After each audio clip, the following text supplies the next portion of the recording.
ओम श्री आशुतोषाय नमः। श्री गणेशाय नमः। श्री हरिवंश पुराण विष्णु पर्व 39वां अध्याय। बलराम और श्री कृष्ण का पुरी और पूर्ववासियों की रक्षा के लिए मथुरा से दक्षिण भारत की ओर प्रस्थान। परशुराम जी से उनकी भेंट तथा उन दोनों को गोमंत पर्वत पर चलने के लिए उनकी सलाह। वैशंपायन जी कहते हैं, जन्मेजय, विक्रतु की बात सुनकर महायशस्वी वसुदेव संतुष्ट चित्त से इस प्रकार बोले, श्री कृष्ण जो राजनीति के 6 गुणों से युक्त बात बोले अथवा उन 6 गुणों के उपयोग का अवसर बताए वह राजा है। जो मंत्रार्थ तत्व समझता हो वह राजा है। बुद्धिमान विक्रतु ने तत्व और हित की बात बताई। यदुश्रेष्ठ विक्रतु ने उन राजधर्मों का प्रतिपादन किया है जो सत्य होने के साथ ही जगत के लिए हितकर है। अब तुम्हें जो हितकर जान पड़े वह करो। अपने पिता वसुदेव तथा महात्मा विक्रतु का यह वचन सुनकर पुरुषोत्तम श्री कृष्ण ने एकाग्रचित होकर यह उत्तम बात कही। आप लोगों ने वैर के मूल कारण शत्रु के पराक्रम, न्यायोचित बर्ताव, शास्त्र की आज्ञा तथा देववश भविष्य में होने वाले कार्य पर दृष्टि रखते हुए जो कुछ कहा है वह सब मैंने सुन लिया। अब उसका उत्तर सुनिए और सुनकर यदि ठीक जचे तो इसे ग्रहण कीजिए। इसमें संदेह नहीं कि राजा को राजनीति के अनुसार व्यवहार करना चाहिए। उसके लिए यह उचित है कि संधि, विग्रह, यान, आसन, द्वेधी भाव और समाश्रय इन 6 गुणों का क्रमशः सदा चिंतन करते रहे। विद्वान पुरुष को चाहिए कि वह बलवान शत्रु के समीप न ठहरे। समय का ज्ञान रखने वाला पुरुष बलवान शत्रु से अपनी रक्षा करने के लिए स्थान छोड़कर हट जाए। यदि वह शत्रु सेना का सामना करने के लिए समर्थ हो तो युद्ध का बोझ उठाए। मैं शक्तिशाली होकर भी असमर्थ की भांति इस वर्तमान मुहूर्त में भैया बलराम जी के साथ जीवन की रक्षा के लिए यहाँ से पलायन करूंगा। यहाँ से प्रस्थान करने के बाद मैं आर्य बलराम के साथ अपने आप को ही उनका दूसरा साथी बनाकर उस अक्षय शोभा संपन्न दक्षिणा पथ में प्रवेश करूंगा जो साहे पर्वत से मिला जुला है। वहां हम दोनों भाई एक साथ रहकर करवीरपुर, रमणीय क्रौंचपुर तथा पर्वत श्रेष्ठ गोमंत का दर्शन करेंगे। हम लोगों का दक्षिण गमन सुनकर विजय से सुशोभित होने वाला राजा जरासंध बल के घमंड में आकर मथुरापुरी में प्रवेश न करके हमारा पीछा ही करेगा। तत्पश्चात हमारा अनुसरण करता हुआ वह राजा सेवकों सहित साहेचल वनों में ही जा पहुंचेगा और हम दोनों को पकड़ लेने के लिए पूरा प्रयत्न करेगा। हमारी यह यात्रा इस यादव कुल के लिए कल्याणकारिणी होगी तथा पूर्ववासियों के, मथुरापुरी के एवं इस शूरसेन देश के लिए भी सुखदायिनी होगी। विजय की इच्छा रखने वाले राजा लोग जब शत्रु हाथ में आकर निकल जाता है तब वे उस शत्रु के राज्य में पहुंचकर युद्ध में उसका वध किए बिना शांत नहीं होते हैं। ऐसा कहकर वे दोनों नीति निपुण वीर श्री कृष्ण और संकर्षण बिना किसी घबराहट के दक्षिण पथ की ओर चल दिए। इच्छा अनुसार रूप धारण करने वाले वे दोनों वीर सैकड़ों रास्तों पर विचरते हुए दक्षिण दिशा में पहुंचकर उत्तम मार्ग का आश्रय ले सुखपूर्वक आगे बढ़ने लगे। सहे पर्वत के रमणीय शिखरों पर सा आनंद विचरते हुए वे दोनों दक्षिणा पथ के वीर यात्री अपने मार्ग पर बढ़ते ही चले गए। थोड़े ही समय में वे दोनों भाई साहे की पर्वत मालाओं से अलंकृत करवीरपुर में जा पहुंचे जो उन्हीं के वंश के लोगों से विभूषित था। वहां पहुंचकर वे दोनों वीर फेरना नदी के तट पर ही बढ़े हुए बरोहों से युक्त एक श्रेष्ठ वृक्ष बरगद के समीप गए। उस वृक्ष के नीचे उदीप्त तपस्वी भृगुनंदन परशुराम जी विद्यमान थे, जिनके एक कंधे पर फरसा सटा हुआ था और जो जटा और वल्कल धारण किए हुए थे उनके शरीर का वर्ण गोर तथा अग्निशिखा के समान प्रकाशमान था। वे सूर्य के समान तेजस्वी दिखाई देते थे। क्षत्रियों का अंत करने वाले परशुराम किसी से क्षुब्ध होने वाले नहीं थे। वे मूर्तिमान समुद्र के समान गंभीर प्रतीत होते थे। उनका अग्न्याधान संबंधी कार्य समाप्त एवं संकुचित हो चुका था, फिर भी वे समय समय पर प्रज्वलित अग्नि में आहुति दिया करते थे। तीनों समय स्नान करने के कारण उनका शरीर एवं वस्त्र जल से भीगे हुए थे। वे देवताओं के आदि गुरु बृहस्पति के समान जान पड़ते थे। उनके पास जो श्वेत रंग की सवत्सा धेनु थी, वह केवल होम के लिए दूही जाती थी, इसलिए होम धेनु कहलाती थी।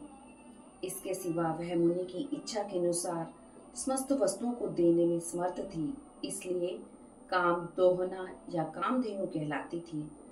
दूध रूपी अग्नि को प्रकट करने के लिए अग्नि के समान शोभित होने वाली उस होमधेनु को परशुराम जी कहीं खींच कर ले जा रहे थे। वे कभी परिश्रम से थकते नहीं हैं और अविनाशी हैं। श्री कृष्ण और बलराम ने महेंद्र गिरी पर विचरने वाले परशुराम जी को वहां मंदराचल के शिखर पर प्रकाशित होने वाले सूर्य के समान देखा। उनका दर्शन करके वसुदेव के उन दोनों वीर पुत्रों ने न्याय अनुसार उनके चरणों में हाथ जोड़कर प्रणाम किया। वे उस समय वेदी पर प्रज्वलित अग्नियों के समान जान पड़ते थे। इसके बाद वक्ताओं में श्रेष्ठ एवं लोक वृतांत के ज्ञान में कुशल श्री कृष्ण ने मुनि श्रेष्ठ परशुराम जी से स्नेहयुक्त मधुर वाणी में कहा, भगवान, मैं समझता हूँ कि आप भृगु कुलभूषण क्षत्रिय कुल विनाशक मुनिश्रेष्ठ जमद अग्नि नंदन परशुराम जी हैं। भृगुनंदन, आपने अपने बाण के वेग से समुद्र को पीछे ढकेल दिया और जितनी दूरी में बाण गिरा, समुद्र से उतनी ही भूमि लेकर वहां शुपारक नगर का निर्माण किया। उस नगर की लंबाई 500 धनुष और चौड़ाई 500 बाण है। सहे पर्वत के निकुंजों में वह समृद्धिशाली महान जनपद बसा हुआ है। आपने समुद्र वेला का उल्लंघन करके अपरांत देश में उस महान जनपद को बसाया है। आपने ही अपने पिता की मृत्यु को याद करके एक ही फरसे से कार्तवीर्य की सहस्त्र भुजाओं का वह जंगल काट डाला था। आपके द्वारा मारे गए जो शत्रुभूत क्षत्रिय थे, आपके फरसे से प्रभावित हुए उनके स्निग्ध रुधिर से आज भी वह वसुंधरा भीग कर रक्त की कीच से युक्त दिखाई देती है। मैं जानता हूँ कि आप भूमंडल के शत्रुओं पर रोष प्रकट करने वाले रेणुकानंदन परशुराम हैं, क्योंकि आप रणभूमि की ही भांति यहाँ भी फरसा लिए हुए हैं।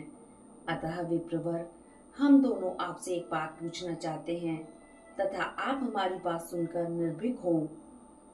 हमें जो उत्तर देंगे उसे सुनने की भी हमारी इच्छा है। मुनि श्रेष्ठ परशुराम, हमारी निवास भूमि मथुरापुरी है, जो यमुना तट पर शोभा पाती है। हम दोनों यादव हैं। यदि हमारे नाम भी कभी आपके कानों में पड़े हों तो आप हमें जानते भी होंगे। यदुकुल के श्रेष्ठ पुरुष तथा उत्तम व्रत धारण करने वाले वसुदेव जी हम दोनों के पिता हैं।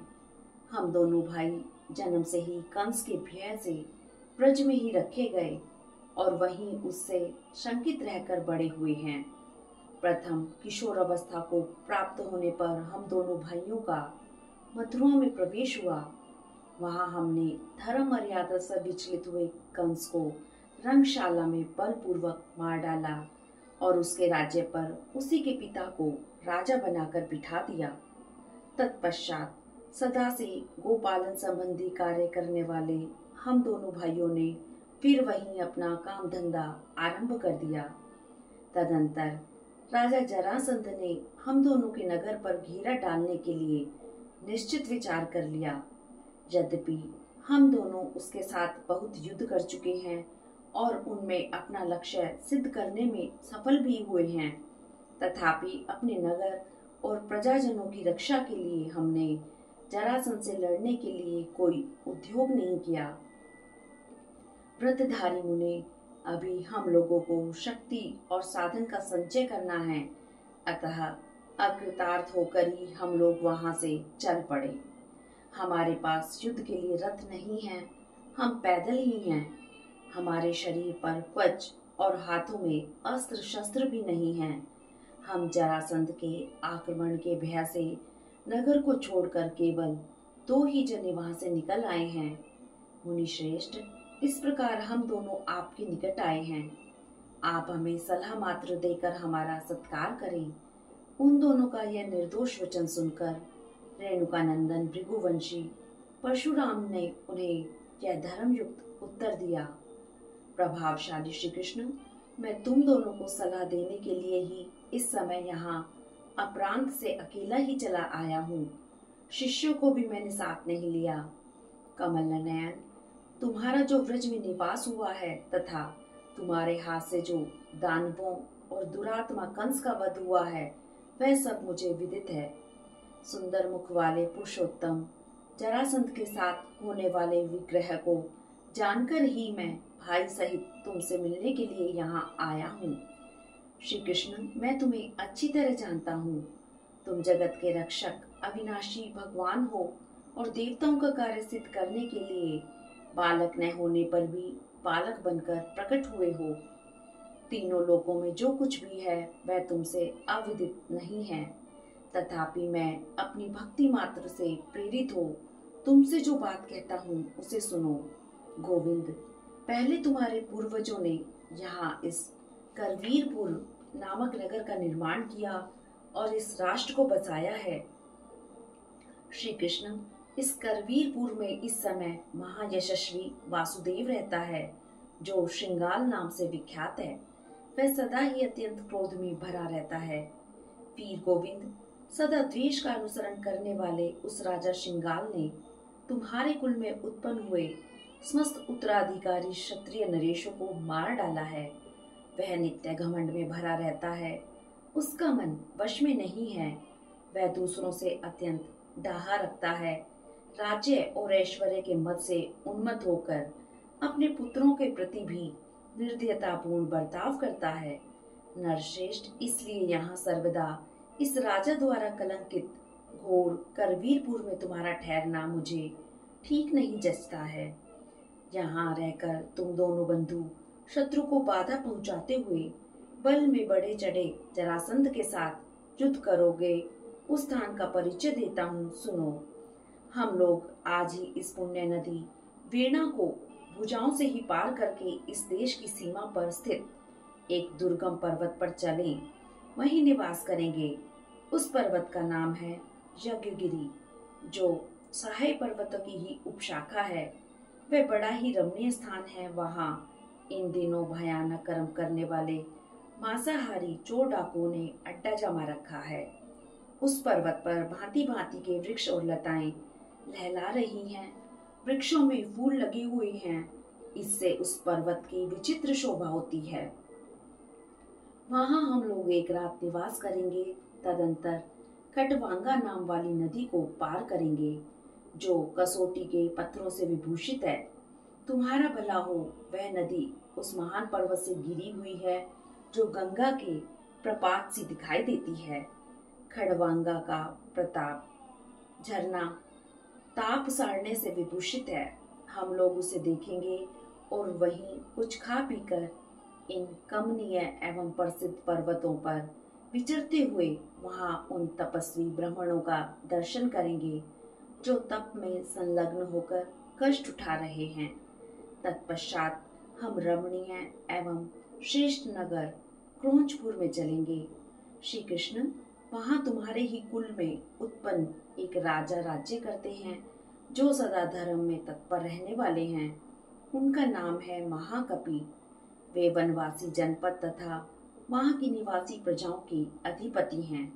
उस राजा से मिले बिना ही हम लोग निवास के लिए संध्या होते होते आनडुहु नामक तीर्थ में जा पहुंचेंगे और वहां एक साथ मिलकर रहेंगे। वहां से उतरकर हम लोग सहे पर्वत की गुफा में होते हुए उस गोमंत नाम से विख्यात शैल पर जा पहुंचेंगे, जो अनेकों शिखरों से विभूषित है। इसका एक विशाल शिखर इतना ऊंचा है कि वह स्वर्ग लोक तक पहुंचा हुआ जान पड़ता है। आकाशचारी पक्षियों के लिए भी उस पर चढ़ना कठिन है। वह देवताओं का विश्राम स्थल है और ज्योतियों से घिरा हुआ है। उसे स्वर्ग का सोपान समझा जाता है।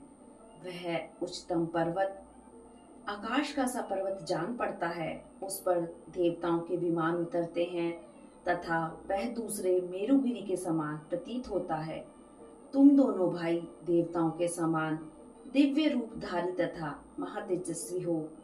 उस गोमंत गिरी के महान शिखर पर आरूढ़ होकर उदय और अस्त के समय सूर्य एवं नक्षत्रों के स्वामी चंद्रमा का तथा अपार द्वीपों से विभूषित और तरंग मालाओं से अलंकृत समुद्र का दर्शन करते हुए तुम दोनों बंधु वहां पर्वतीय शिखर के अग्रभाग में सुखपूर्वक विचरोगे।